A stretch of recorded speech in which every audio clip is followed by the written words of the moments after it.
Feliz sábado! Que alegria estar com vocês mais uma vez. Eu já estava sentindo saudades. E quando eu falo que eu já estava sentindo saudades, não interprete que eu estou dizendo que já estou com vontade de voltar. Eu só estou querendo dizer que às vezes eu lembro da Igreja Central e eu tenho boas lembranças, né? Guardo boas memórias no coração. Faz tão pouco tempo, mas já estou com saudade, né? Acho que tem gente que nem sabe que eu saí. Quem estava no último sermão que eu preguei aqui no final de novembro sabe que o porquê que eu saí da Central, né? No sermão que eu fiz com o tema Ir aonde Deus mandar. Talvez alguns aqui lembrem. Pois hoje, apesar de estar aí alguns meses longe da Central, uma coisa me alegra em estar aqui. E o que me alegra é saber que desde a última vez que eu preguei aqui até agora, Jesus está mais perto de voltar. Você percebe isso? Não é uma frase de efeito. Você já ligou a TV, já acessou a internet essa semana? Jesus está mais perto de voltar. As dores de parto estão se intensificando. Está perto. Glória a Deus por isso. O mundo parece estar à beira de uma guerra nuclear, não é? E uma guerra nuclear não é que ela pode ser a última, é que ela tem que ser a última. O mundo não suporta, né? Enfim, são as dores de parto se intensificando. Mas que esses acontecimentos não te amedrontem, pelo contrário. Que você levante a cabeça, que você se prepare, busque o Espírito Santo, e assim a gente possa juntos aguardar a volta de Jesus. Irmãos, como tema do sermão de hoje, eu não poderia escolher outro que não fosse algo relacionado à missão. Hoje nós vamos falar sobre missão e o título do sermão você já vê aí. Depois do Ide. Você conhece muito bem a passagem de Mateus capítulo 28, verso 18 a 20, em que Jesus dá essa ordenança. Ide, né? Ele manda nós irmos pregar o evangelho. E o que acontece depois, né? Depois de nós irmos. É esse o tema do sermão de hoje. Mas vamos abrir a Bíblia. Abra a sua Bíblia em Mateus capítulo 4, verso 16. Mateus capítulo 4, verso 16.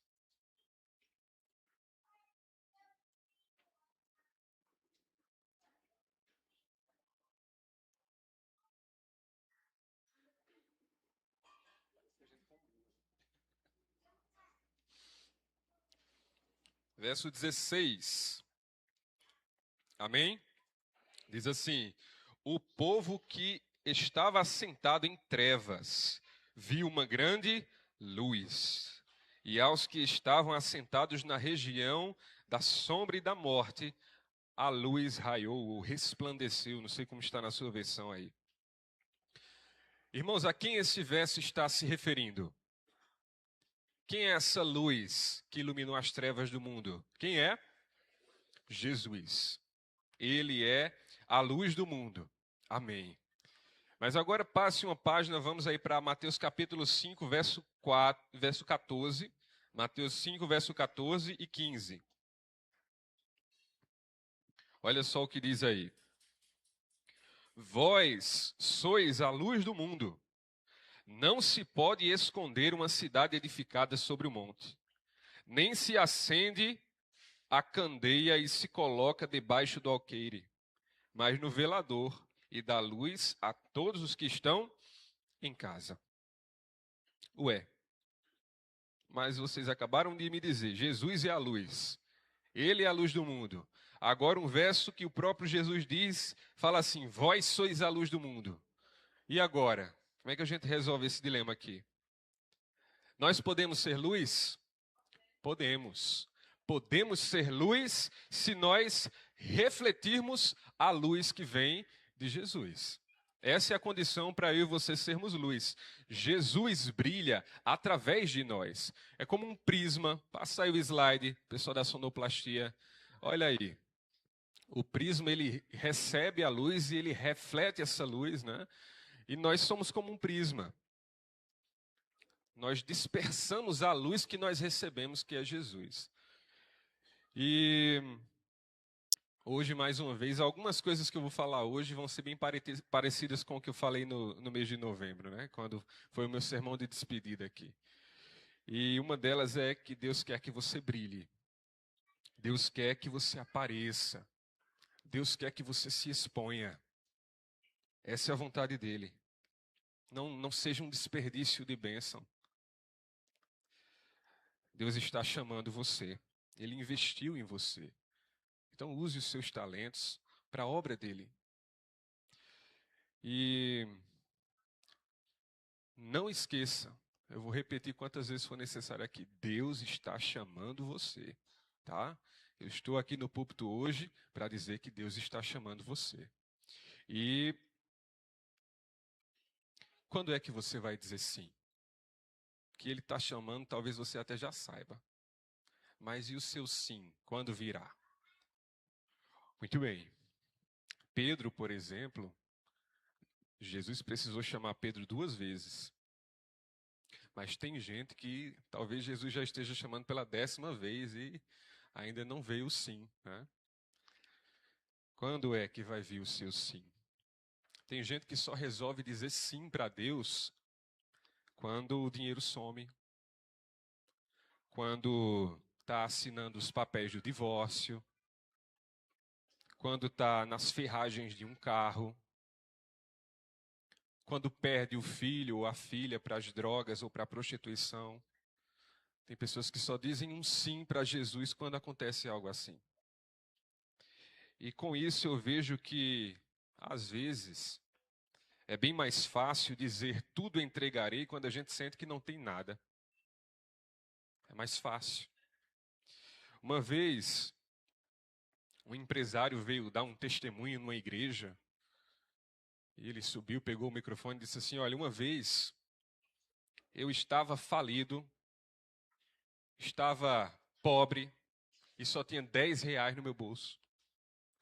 Pois eu peguei esses R$10 e depositei ali na oferta. Depois desse dia, a minha vida começou a prosperar, empresa crescendo, muitos funcionários, e hoje eu sou um empresário bem-sucedido para a honra e glória de Deus.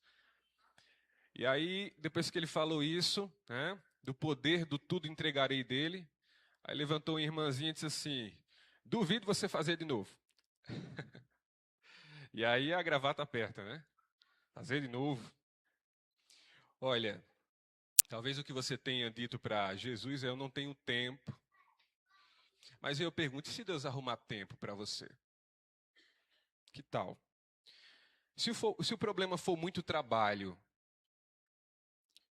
Deus te tira do trabalho, não tem problema. Se for esse o problema, se o problema for muito trabalho, Ele pode te tirar do trabalho. Pode ser assim?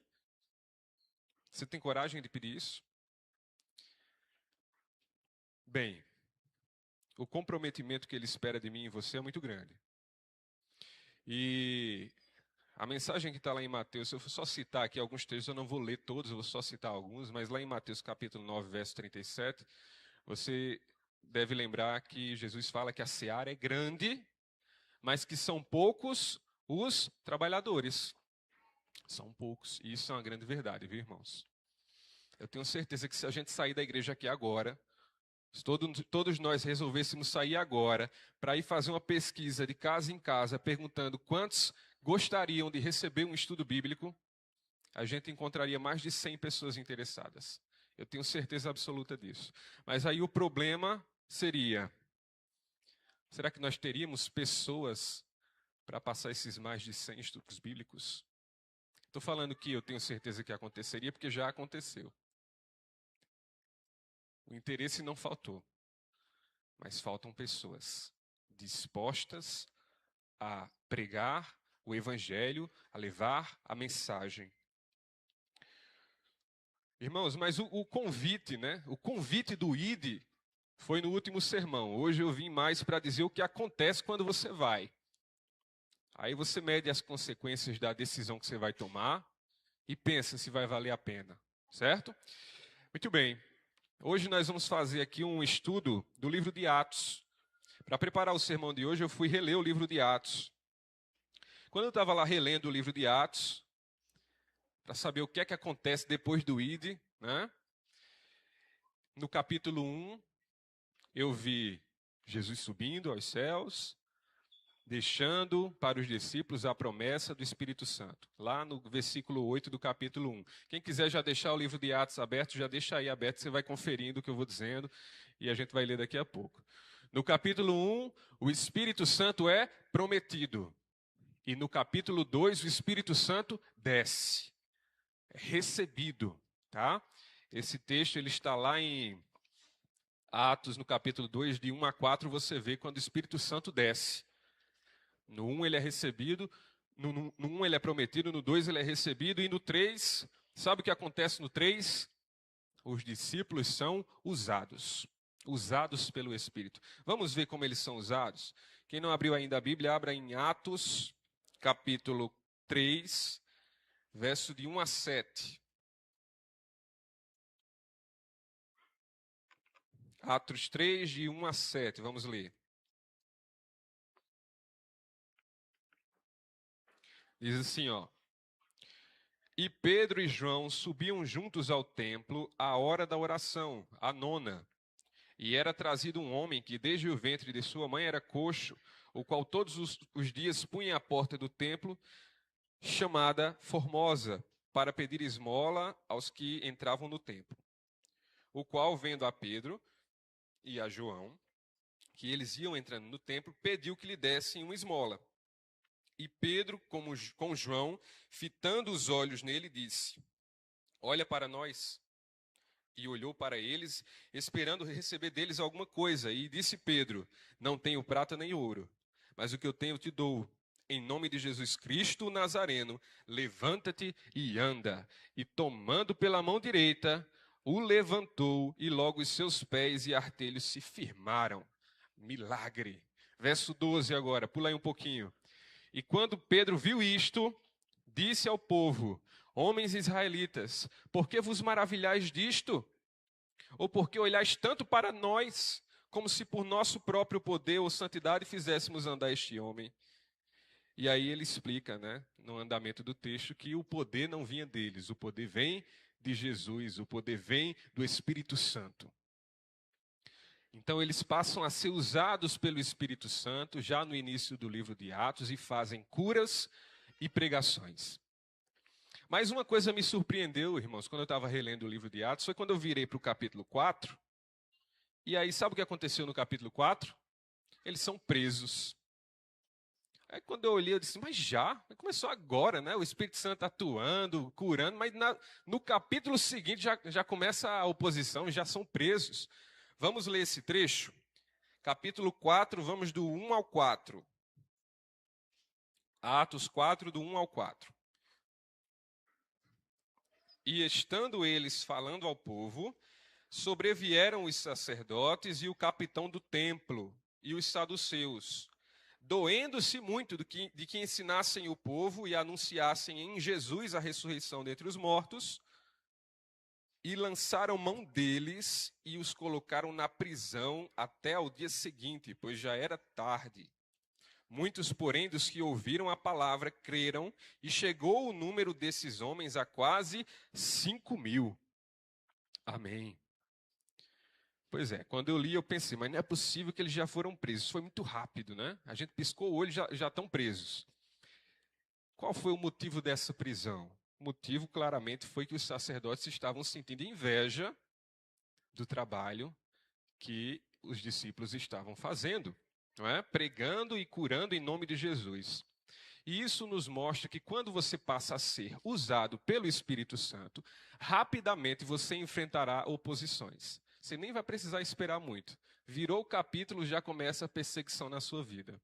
Certo? Vai medindo as consequências e depois você vai me dizer se vale a pena. E aí, o que é que acontece ainda no capítulo 4? Vamos para o verso 7 agora. Estão lá eles presos. E agora vão depor. Verso 7. E pondo-os no meio, perguntaram: Com que poder ou em nome de quem fizestes isso? Então Pedro, cheio do Espírito Santo, lhes disse: Principais do povo e vós, anciãos de Israel, Visto que hoje somos interrogados acerca do benefício feito a um homem enfermo e do modo como foi curado, seja conhecido de vós todos e de todo o povo de Israel, que em nome de Jesus Cristo, o Nazareno, aquele a quem vós crucificastes e a quem Deus ressuscitou dentre os mortos, em nome desse é que este está são diante de vós. Ele é a pedra que foi rejeitada por vós, os edificadores, a qual foi posta por cabeça de esquina, e em nenhum outro há salvação, porque também debaixo do céu nenhum outro nome há, dado entre os homens, pelo qual devemos ser salvos. Então eles perguntaram, vocês estão fazendo isso como? Como é que vocês estão curando? Quem é que está movendo vocês a converter todas essas pessoas? Pedro poderia tremer na base nesse momento, né? Está ali cercado de pessoas, está preso, mas o Espírito Santo habitando nele não deixa ele titubear. É Jesus Cristo. Ele é a fonte do poder das nossas ações. Para Pedro foi simples falar. E depois desse episódio aí, vamos agora para o verso 18. Vamos ver o que acontece no verso 18. Olha só o que vão dizer para eles.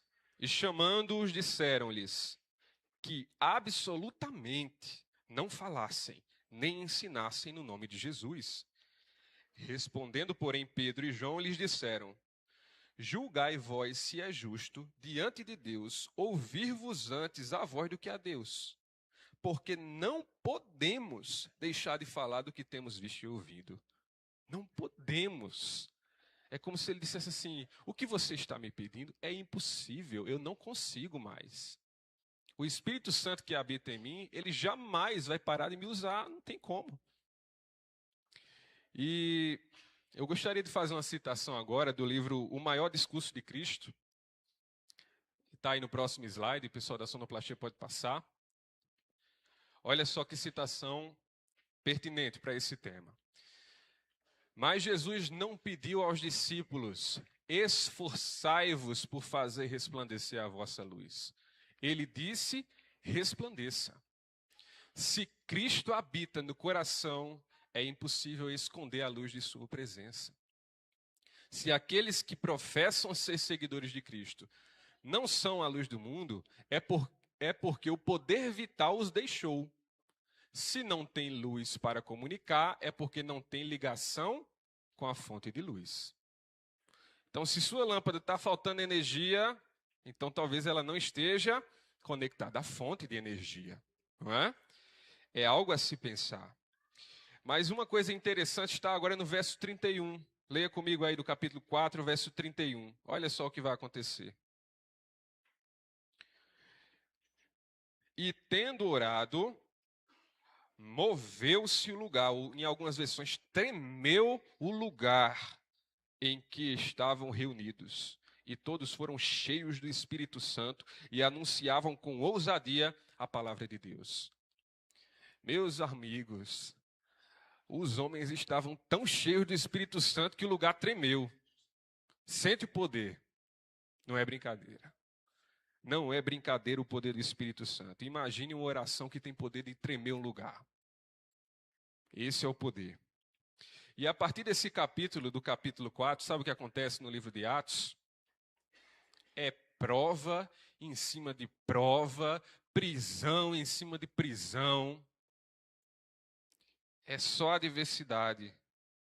E quando os discípulos de Deus são presos, Deus manda anjo para libertar, Deus manda terremoto, mas vida tranquila ninguém tem.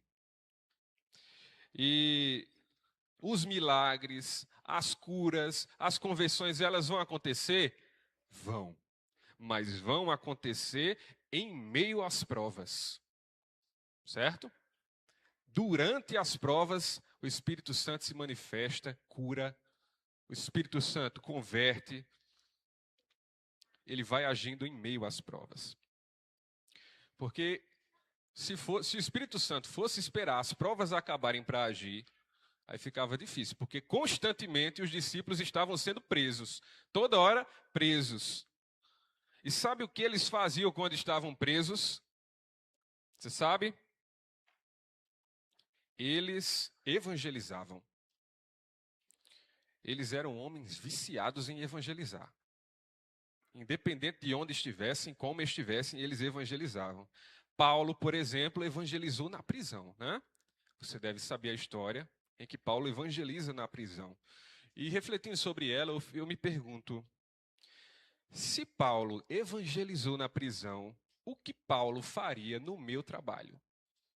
O que Paulo faria no seu trabalho? O que Paulo faria na minha família, na sua família? O que Paulo faria na sua vizinhança? O que Paulo faria no seu futebol do final de semana? O que Paulo faria no seu salão de beleza? Se na prisão ele evangelizou, imagine em oportunidades como as suas. É algo a se refletir. O que Paulo faria na nossa posição, com as nossas condições. Vamos ver o que ele mesmo diz. Vá lá em 2 Coríntios. 2 Coríntios, capítulo 11, verso 23. 2 Coríntios 11, 23. Olha só o que Paulo diz. São ministros de Cristo? Falo como fora de mim. Eu ainda mais. Em trabalhos, muito mais. Em açoites, mais do que eles. Em prisões, muito mais. Em perigo de morte, muitas vezes. Recebi dos judeus 50 chibatadas, menos um. Estamos no capítulo 11, verso 25 agora, tá? De 2 Coríntios. 3 vezes fui açoitado com varas. Uma vez fui apedrejado. 3 vezes sofri naufrágio. Uma noite e um dia passei num abismo. Em viagens, muitas vezes, em perigos de rios, em perigos de salteadores, em perigos da minha nação, em perigos dos gentios, em perigos na cidade, em perigos no deserto, em perigos no mar, em perigos entre os falsos irmãos, em trabalhos e fadiga, em vigílias, muitas vezes, em fome e sede, em jejum, muitas vezes, em frio e nudez. Além das coisas exteriores, me oprime cada dia o cuidado de todas as igrejas. A vida de Paulo era mansa? Não. Era um leão por dia. Quase literal, viu? Se fizesse mais uma focinha, era literal. E, como eu já falei, se você quer ser um discípulo e está esperando as condições perfeitas para isso, eu sinto muito, mas provavelmente essas condições perfeitas nunca venham. Nunca venham. Na verdade, irmãos, quando você começar, quando você disser sim e aceitar o ID, aí é que o negócio vai apertar mesmo, viu? Aí é que vai apertar. Mas, em compensação, sabe o que vai acontecer? A sua vida terá um real sentido. Sentido. Tantas pessoas buscam um sentido na vida, pois isso é muito valioso. E eu sei que você vem à igreja sempre e pediu o Espírito Santo. Você não vem à igreja sempre e pediu o Espírito Santo? Mas aí eu pergunto a você, para que você quer o Espírito Santo? Para quê? E se a sua resposta não for para ser usado, a sua resposta não faz sentido. Porque a função primordial do Espírito Santo, a essência dele, é mover as pessoas. Então, para que você quer o Espírito Santo se você não está disposto a ser movido por ele, a ser usado por ele? Nós sabemos o que é a manifestação do Espírito Santo. Outras denominações talvez a gente tenha que desculpar, porque eles pensam que o Espírito Santo é cair no chão, é ficar estribuchando, é ficar gritando. Nós sabemos que o Espírito Santo não é assim. Ele move, ele usa. Então, se você pede, saiba o que você está pedindo. Esteja disposto a fazer com que ele te use, com que ele te mova. E em Atos, capítulo 11, vamos lá para o capítulo 11 agora, uma coisa muito linda acontece. Atos, capítulo 11. verso 25 e 26. Sabe o que vai acontecer agora? Os discípulos serão chamados de cristãos pela primeira vez. Atos 11, verso 25.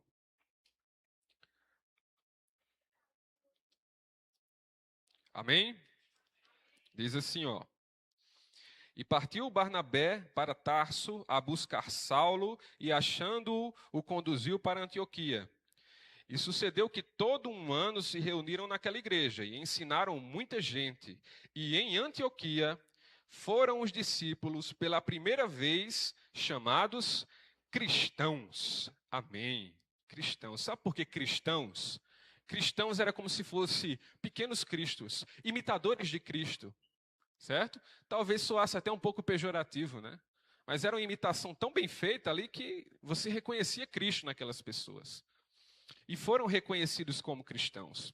Mas agora, para complementar esse texto, eu faço uma citação agora do livro Atos dos Apóstolos, da Ellen White, e olha só o que ela diz. Pode passar aí o slide. Diz assim, ó. Foi em Antioquia que os discípulos foram chamados de cristãos pela primeira vez. As pessoas os chamavam assim porque Cristo era o tema da pregação e das conversas deles. Eles nunca deixavam de narrar ao povo seus ensinamentos e milagres de cura. Com lábios trêmulos e lágrimas nos olhos, falavam da traição que ele havia sofrido, do seu julgamento e execução, da tortura com a qual seus inimigos o haviam tratado e de sua piedade divina ao orar por aqueles que o perseguiram. Sua ressurreição, ascensão e trabalho como mediador da humanidade caída eram assuntos sobre os quais os discípulos apreciavam se demorar. Os pagãos tinham razão em chamá-los de cristãos. Você é cristão? Sim ou não? Você é cristão? Aí eu pergunto, você é cristão assim ou você é cristão? Cristão. Vai levando o cristianismo assim mais ou menos. Ou você é cristão assim? Porque os primeiros que foram reconhecidos como cristãos foi porque estavam assim. Estavam nesse estado de espírito aqui. Reflita, quando eu digo, você é cristão, e se eu pergunto se você é cristão assim, o que eu quero dizer é, quando você fala de Cristo, as pessoas veem em você a paixão e a emoção no seu tom de voz, no brilho dos seus olhos. Quando você fala de Cristo, as pessoas percebem isso. Olha, aliás, talvez eu esteja perguntando demais. Eu estou dizendo, quando você fala de Cristo, mas você fala de Cristo, vamos começar daí, né? Porque tem gente que nem de Cristo fala. Como é que as pessoas vão perceber se essa pessoa falando de Cristo, ela se emociona, ela se empolga? Não tem nem como perceber, a pessoa não fala de Cristo. Aí complica ainda mais a situação. Fica difícil, né? Mas por que eu estou dizendo isso?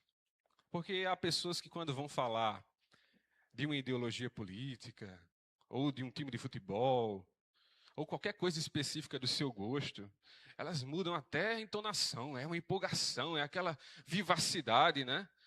E você percebe o envolvimento e a emoção forte dessa pessoa ao tratar desses assuntos. Mas e de Jesus? Para pensar, ele é a razão da nossa vida. Não faz sentido que você vá falar da novela das 8 para sua amiga com tanta empolgação e na hora de falar de Jesus você fala mais ou menos. Não faz sentido. As pessoas só vão aceitar, ouvir do evangelho de sua parte se elas virem em você o amor que você tem a ele. Se as pessoas acharem que o evangelho em você é mais ou menos, elas não darão ouvidos. Pois é. Paulo ele recebia, irmãos, o tempo todo ele recebia recomendações para não falar mais de Jesus. O tempo todo. Pessoas aconselhando, Paulo, para com isso. Você vai se dar mal, Paulo. E sabe o que Paulo ouvia de Deus para ele? Abra aí em Atos 18 agora. Atos 18, verso 9 e 10. de Deus, o que Paulo ouvia era diferente. Atos 18, 9 e 10 diz assim, ó.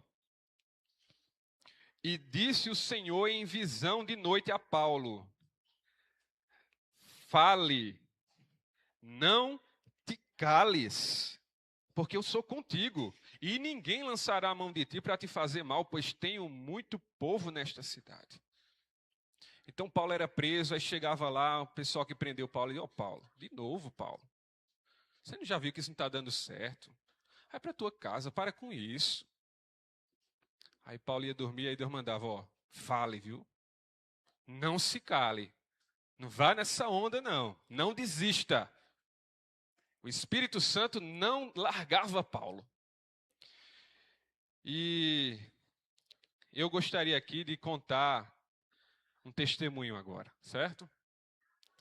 Segura aí no banco que vale a pena ouvir esse testemunho. Talvez ele sirva para que você tenha ainda mais ânimo de seguir a sua missão. Irmãos, eu saí da Igreja Central, não no papel, tá? Mas saí, até porque meu nome não foi lido aqui. Mas na prática eu saí, no final de novembro.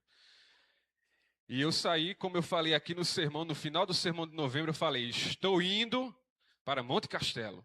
Lembram disso? Alguns devem lembrar disso. Bem, eu achava que eu iria para Monte Castelo. Aí Deus pegou e disse assim, ó, sabe o que você vai fazer? Você não vai ser ancião em Monte Castelo, não. Você vai abrir uma igreja em José Pinheiro. Eu não vou contar o processo disso, porque há muita coisa envolvida aí. Também, se eu fosse contar, a gente ia se estender muito. Mas a ideia de Deus era essa. Não era que eu fosse mais para Monte Castelo. É evangelizar o bairro do José Pinheiro. Era um plano maior. Ele deixou muito claro isso para mim. E para essa missão, nós aproveitamos a temporada dos Calebes. Você sabe que os Calebes acontecem aí durante as férias, né? E na temporada dos Calebes, nós nos unimos à igreja do Jardim Paulistano para fazer um evangelismo no bairro do José Pinheiro. E antes do Caleb, nós fizemos um culto. Eu tive a oportunidade de pregar nesse culto, eu preguei sobre missão também. E durante o sermão, quando eu falava no plano de Deus, em abrir uma igreja no José Pinheiro, eu via irmãos comemorando assim. O irmão Jailton, que está lá pregando agora no José Pinheiro. Ele comemorava que parecia que o time dele tinha feito um gol. Ele fazia assim, ó, de alegria. E a igreja fervorosa. Terminou o sermão, a gente foi cantar. E eu fiquei impressionado porque foi o louvor mais estridente que eu já vi na minha vida. Pessoas cantando com convicção daquilo que estavam cantando, dispostas a ir. E assim nós fomos. Eu fiquei apaixonado pela igreja do Jardim Paulistano, para falar a verdade para vocês. E assim nós começamos o Caleb, né? Nós distribuímos os convites, fizemos feira de saúde, daqui a pouco eu vou mostrar um videozinho com fotos para vocês. Fizemos feira de saúde e quando começamos os estudos eu estive como evangelista. O evangelismo do Caleb começou com poucas pessoas e nos primeiros dias o ancião lá do Jardim Paulistano, meu amigo Beto, ele falou para o líder dos Calebs assim, Alan, né? Ele estava olhando eu lá falando, ele disse assim, Alan, olha, não vai dar certo não, esse evangelista aí não vai dar certo. Ele fala muito mansinho, daqui a pouco o povo vai estar dormindo. E não sei não, hein, Alan? Estou dizendo isso porque depois ele mesmo disse lá na nossa reunião dos Calebs, ele contou, né, essa história. Mas o que é que aconteceu, né? Com o passar dos dias, o público, em vez de diminuir, foi aumentando, foi aumentando, foi aumentando. E quando foi se aproximando do fim do Caleb, estava nítido para todo mundo que as pessoas estavam indo ali, não por causa de brindes, nem de lanches, estavam indo por conta da palavra. Tem gente que queria nem saber de brinde e de lanche, só queria a palavra. E a gente foi se empolgando com isso, foi se empolgando com isso. E eles mesmos diziam, ó, Felipe, eu estou aqui pela palavra. E os testemunhos foram acontecendo, irmãos. O poder do Espírito Santo foi assim, claríssimo. Ele se manifestou de diversas formas. Vou citar aqui alguns poucos exemplos por conta do tempo. Mas havia, por exemplo, uma amiga nossa lá que começou os estudos com um mioma imenso, já diagnosticado pelos médicos. E foi participando do Caleb e orando por isso. Terminou o Caleb, ela foi fazer o exame lá para ver como é que estava o mioma. Levou o exame para o médico, aí ela falou, e aí, doutor, como é que está o mioma? Aí ele falou assim, que mioma? O que é que você está falando? Aqui não tem mioma nenhum. E aí ela disse, mas como assim? É impressionante o agir do Espírito Santo. Ele cura. Ele cura, a fé cura as pessoas. Outros testemunhos que me impactaram, havia pessoas lá que nunca tinham aberto uma Bíblia. E que agradeciam, porque agora tinham autonomia para manusear a Bíblia. Antes eles nem sabiam para onde ia. Agora sabiam. Teve gente lá vencendo depressão. Teve gente vencendo o alcoolismo. Vou contar aqui uma história de uma amiga também, a Clarissa. Estou falando o nome dela porque eu sei que ela permite que eu fale. Não está assistindo a gente agora porque está no culto do José Pinheiro. Mas depois ela vai assistir ao sermão. A Clarissa, ela sofria de depressão e sofria de alcoolismo. Ela sempre conta que ela chegou a um ponto, pouco antes do Caleb, de entrar em coma alcoólico. Era algo sério. E a família e as amigas dela já conheciam ela por isso, por ser uma mulher que bebia, por estar nas festas. Mas, irmãos, a Clarissa, ela mudou a ponto de ser uma pessoa irreconhecível. A Clarissa hoje estuda a lição da escola sabatina todos os dias.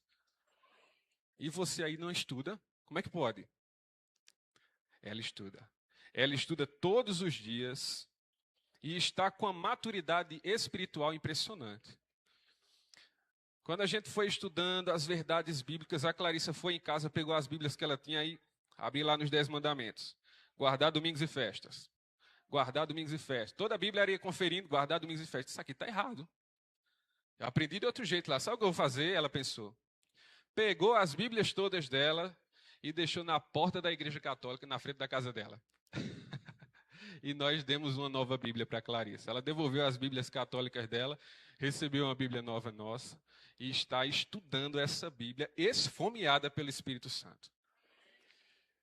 E ela fez uma postagem essa semana que eu fiquei assim, mas não é possível que ela, nesse nível ainda de espiritualidade, postou isso aqui. Eu vou ler para os irmãos as palavras dela, certo?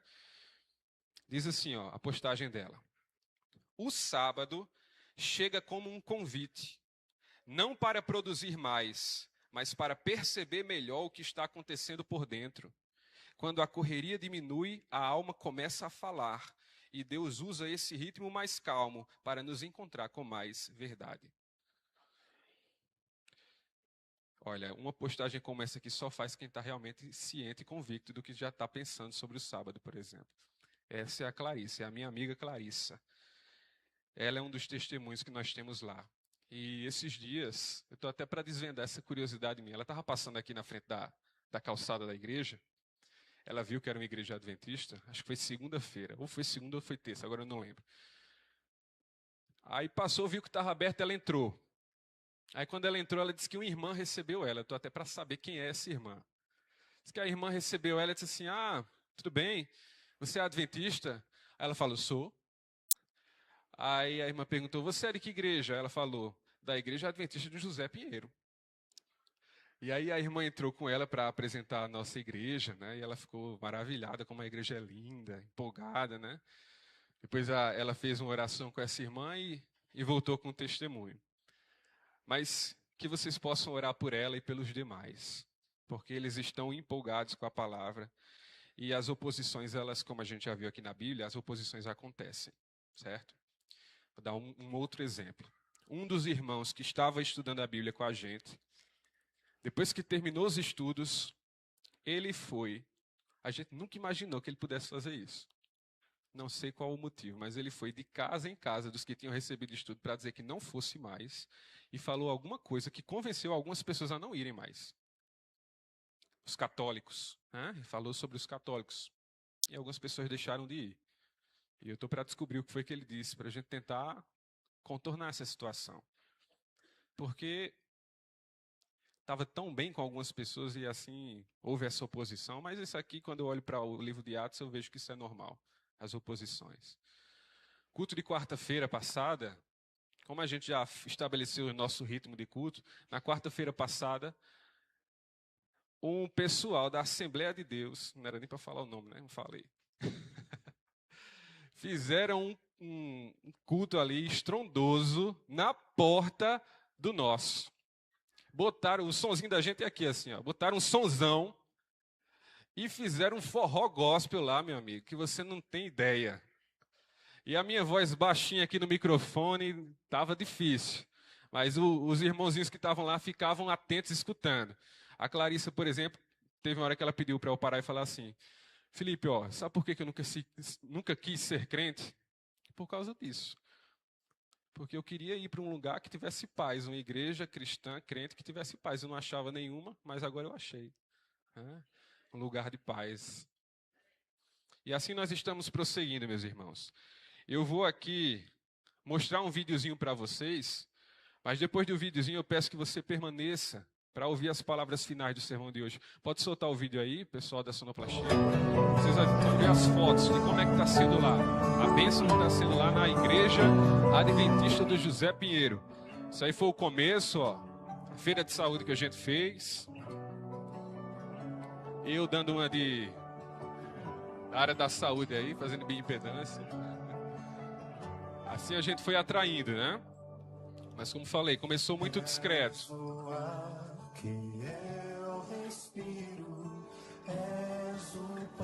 Emily fez esse vídeo, ela se emocionou depois que fez, porque foi lembrando. O abraço acolhedor, por tudo que és, darei meu louvor. Minha vida é pra te adorar, meus talentos são pra te adorar. O meu tempo é pra te adorar. Eu existo pra te adorar, Senhor.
Te adorarei, em espírito, em verdade, te adorarei, te adorarei,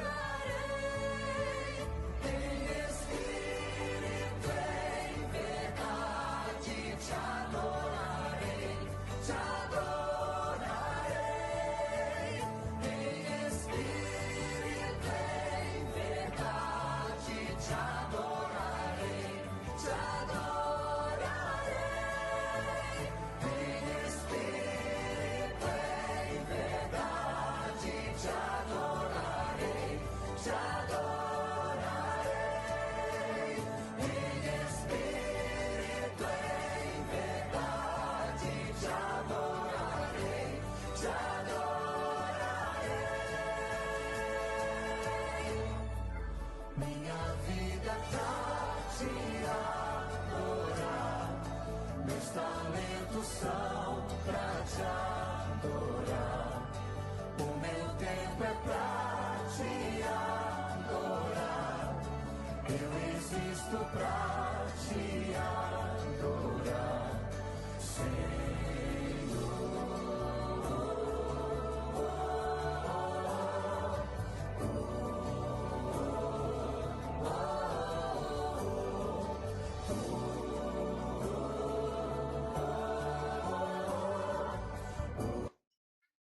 Amém?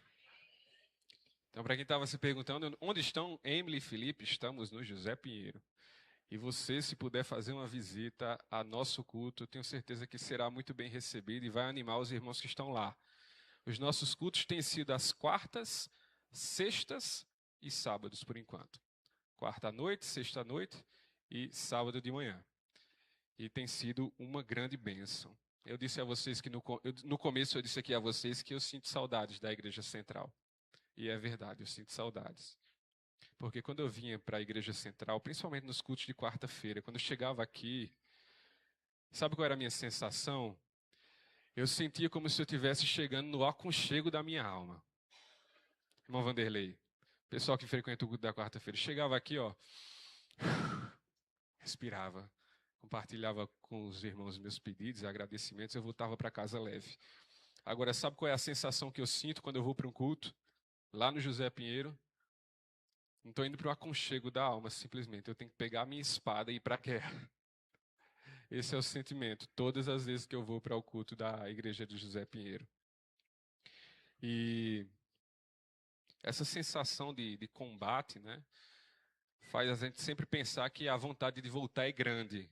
Mas acontece que o Espírito Santo me proibiu de bater em retirada. Não posso mais.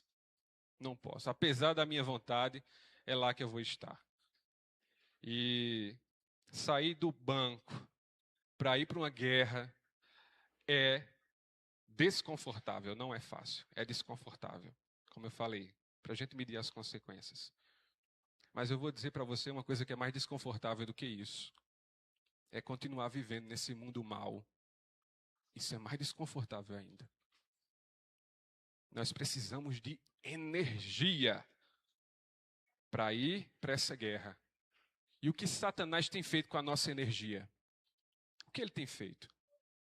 Pessoas sem energia por causa do celular, sem energia por causa da comida. Mas Satanás está tirando as nossas energias e a nossa vontade de ir para essa guerra.